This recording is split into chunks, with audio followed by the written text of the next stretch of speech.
Hello there, I'm Claire Redfield and I'm here to review Resident Evil Code Veronica. So it's been a while since I did one of these. I had some trouble with my PC and had to delay my reviews. I expect some reviews to just be launched kind in a row, but it is what it is. So we have played a lot of Resident Evil so far. I started with Revelations, went through 0, 1, 2, 3, and now before moving on the main numbers, I decided to play Resident Evil Code Veronica and finally see why everyone who's complaining about Resident Evil 4 getting a remake are complaining that the Code Veronica doesn't have one. So I will talk about that during this review. For this game, I was really surprised because it's not that Resident Evil doesn't have a story, but I feel like the story in the game so far has been pretty simple. For Zero, it's basically you are basically investigating a place where there's something wrong. In Resident Evil 1, you are exploring a mansion where there's something wrong. In Resident Evil 2, well, Raccoon City, there's something wrong. And Resident Evil 3, it's still the thing about Raccoon City, but now Jill has like Nemesis, or whatever.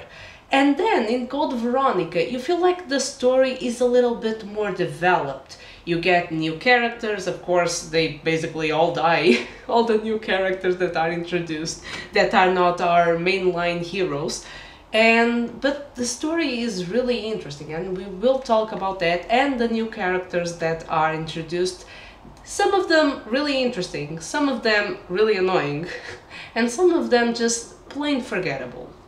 So we have, of course, the brothers, the Redfield brothers, being the protagonists of this game. So the main protagonist is Claire, and then at a certain point you start playing with Chris, go back to play a little bit with Claire, and then you finish the game with Chris again. And this is basically about Claire being still looking for Chris, even though she is keeping contact with Leon, and Chris comes to rescue his sister because he knows more or less what's going on. She is arrested because she is trying to look for Chris somewhere related to Umbrella, and then 5 minutes later she's being released because the facility is going bonkers with monsters and zombies. It is what it is. So we have also in this game new characters. We have Rodrigo. Rodrigo is the one that imprisons Claire and 5 minutes later tells her to go away because he's hurt and everything is going bonkers, and he's like, oh, you know, just get out, I guess. There's not much to say about Rodrigo. Rodrigo just makes a few appearances. If you decide to ignore him completely, you basically do the game only seeing him in the initial cutscene interacting with Claire. If you decide to be nice to him and bring him medicine because he's hurt or he has some kind of disease, you can leave him Chris's lighter that you have with Claire. By the way, I really regretted that decision because, yeah, then later on Chris can get his lighter back, or he can not, because it depends on what you do. But I left the lighter with Rodrigo, and then I was like, but I was using the lighter to keep away the birds, the bats, everything like that. So I didn't like that. Later on, Chris also finds Rodrigo. Rodrigo is basically eaten by that giant snake that goes on the ground, and if you decide to waste your ammo and time trying to defeat that snake, you are able to save Rodrigo just for him to die in your arms and give Chris his lighter, and you are able to get a gun thanks to that. Yay, I guess. Then you have Steve. Well, let's talk about Steve Burnside, shall we? Because he's the character, the new character that has more attention, if we ignore, of course, the villains that are introduced. And Steve is just Steve. He's plain obnoxious. And he has a horrible horrible character development. He basically is introduced, I know he's a teen, but he's this emo, sad teen who has daddy issues because his dad basically betrayed him and his family, and he's really emo about it. And I don't know what you want me to say. And he more or less solves his dad's stuff, then goes on to being a creep to Claire, so awkward whenever the chance appears, or just trying to kiss her in her sleep, which is also being a creep. But I will say one thing. I don't like Steve, but, and of course this review has spoilers, I don't know why I go through the trouble of saying this each time. When he turns into a monster and then he dies, the music, and I will talk about the music later on, but I have to say this, the music at that moment, I have no words, because the music was so well done that even though the voice acting is questionable, even though I don't like Steve or I don't see any chemistry between him and Claire, the music and the moment itself, I almost cried. And if they had made Steve a likable character, I'm sure I would have cried rivers. So please, if there is any chance someone someday will do a remake of Code Veronica, please take that. Please just make Steve a little bit more likable. Please, just for that moment, for me to feel something. And then of course we have the other brothers that are introduced as opposites of Chris and Claire, which are Alfred and Alexia. So we start off with the Ashford twins. We can see very creepy videos that are all over the place about them. Why the hell do I have to see so many times the same creepy interaction? I don't know, there's some kink there that they didn't want to talk about, I guess. And then we are faced with the plot twist of what if Alexia doesn't exist? Not that she doesn't exist. We see Alexia, but then later on we discover that it's Alfred with an obsession for his sister impersonating her. And you think, oh, maybe she died and Alexia is no more, and you only have Alfred making, pretending is Alexia. But no, later on, Alexia, you find out that she's being dormant for 15 years so she can basically incubate inside her the Veronica virus. And she wakes up, Alfred dies in her arms. I will say you have this really weird moment where she's naked, just brushing his hair when he's dead. Sure, whatever. Their relationship is just plain weird, and it's shown as an opposite of Chris and Claire's relationship, which is really awesome, we must say. Of course, we also have the return of Wesker. Of course, Wesker had to return. I'm really sorry for all the people that decide to go from Resident Evil 3 directly to Resident Evil 4, because they missed Wesker's big return, and of course his hatred for Chris. It's so funny whenever Wesker and Chris interact. And for me, the most funny scene was when Wesker tried to confront Alexia. He tried to fight her because he's interested in taking her away and studying her, but Alexia just launches fire. Just why not? Suddenly zombie virus allows you to have fire abilities. Then the Fire Nation attacked. I don't know what happened there, but sure. And she just throws fire at Wesker, and Wesker's like, Chris, you were my best man. And he goes on, and Chris just is there to fight Alexia, because why not? Yeah, sure.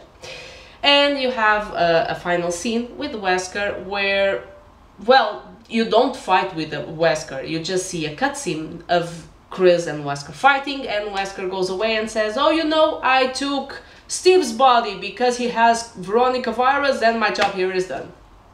And he goes away, I guess. But it's really interesting to see Wesker return and see the interactions. Now let's talk about game mechanics. So this is where I have to agree that Code Veronica really needs a remake. Well, the game in itself, even the graphics, it really needs an update. But I think a remaster is not good enough, because a remaster will probably keep the same mechanics. And we really need to bring this game to the new gen of games, because the controls are so heavy. Then you have, I hated this thing, because for you to walk forward, it's all fun when Claire and the camera are facing forward. So forward, you just push the analog stick forward. But then if she takes 180 degrees and is facing the camera, you can see her face, you still have to push the analog stick forward for her to go forward, or she will go backwards. And this was so annoying, because your brain, I speak for myself, you're used to the mechanics that are implemented nowadays, and this just makes your brain go bonkers, because it's like you're playing with reverse controllers. So the first fights, even walking was a chore. And sometimes the aiming, I would tilt a little bit the analog stick, and then she would start to roll like a model while aiming. There are a lot of things, and the moment where I felt that the game mechanics were really hindering me, although I did have some trouble in most boss fights, was when I fought Steve as a monster. God damn it, it's a fight that you're not supposed to fight, you're just supposed to run, and that's the worst task that you could have in this game, because Steve is faster, he has that goddamn axe that he swings at a distance that, such a huge distance, and basically what I will tell you is, grab your healing items, run, and whenever he swings, just heal. Heal and run, heal and run. Waste 3 heals, I don't care.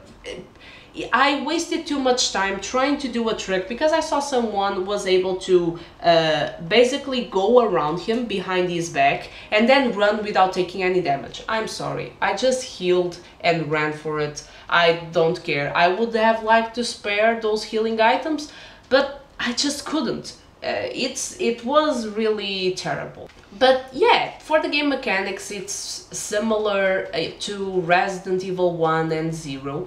The only thing is that some of the mechanics are outdated. I have no problems with the fixed camera and stuff like that. If they would do a remake as good as Resident Evil 1, I would be fine with that. I don't need it to be like Resident Evil 2 and that kind of game mechanics. But really, Code Veronica really needs a remake, because the mechanics sometimes are just frustrating, and the graphics also are asking for it. Way before Resident Evil 4. I will still do a review of Resident Evil 4, but I have already played the game, and I don't know if we needed so soon a remake of that game, but here we are, I guess. Code Veronica is a really awesome experience. I really liked the story, the way they developed the characters. Steve is the only one that didn't develop. Don't tell me that his love for Claire is his character development, because the only moment I could think Steve was a little bit likable was when he died, which is really sad.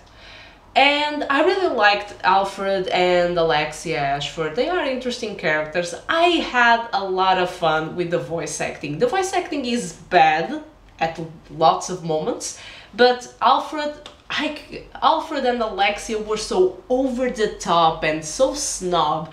They were amazing, really. The voice acting for them, I think, was amazing. And of course the music. I think this is the first Resident Evil where I really paid attention to the music, and where sometimes I got chills and I really fell in love with the soundtrack. The moment where I almost cried with Steve's death, it was not due to the moment in itself, although it's well done, but because of the music. The music was really well done, and if they did like a version with orchestra and acoustic instruments, oh, Code Veronica would be awesome. But don't get me wrong, I'm not saying there's anything wrong with the soundtrack. The soundtrack is amazing. I think it's one of the Resident Evils where I like the soundtrack more. So this is basically it. Code Veronica was a really fun experience, even though all the trouble I went through due to not being used to the game mechanics. It's still a really enjoyable game. It's a really awesome Resident Evil. I don't know what to think about a Resident Evil where the villain Alexia has fire powers. I don't know how the virus works, but I guess. By the way, I was stuck for some time in the last boss fight when Alexia really turns into a monster. Pro tip. I was dying because of all the little buggies that she launches at you. Just ignore them. Use your grenade launcher to just aim high for her head and she will die quickly. I saw that trick, someone saying that you should aim high and not to the roots, and that really helped me. So just leaving that tip for anyone that wants to take it. So I want to finish this by saying that Code Veronica really deserves and really needs, not only deserves, but needs a remake, and I would be really interested in seeing that in the future. So let's see what they want to do with the Resident Evil franchise. Please share in the comments what you think about the characters and about the game too. If you skipped this one to just play the mainline games, if you think this is one of the best Resident Evils, if you think it's not, and please check my Twitch channel where I am always playing all kinds of games. I'm going to continue playing Yakuzas and of course more Resident Evils, that we still have some Resident Evils to play.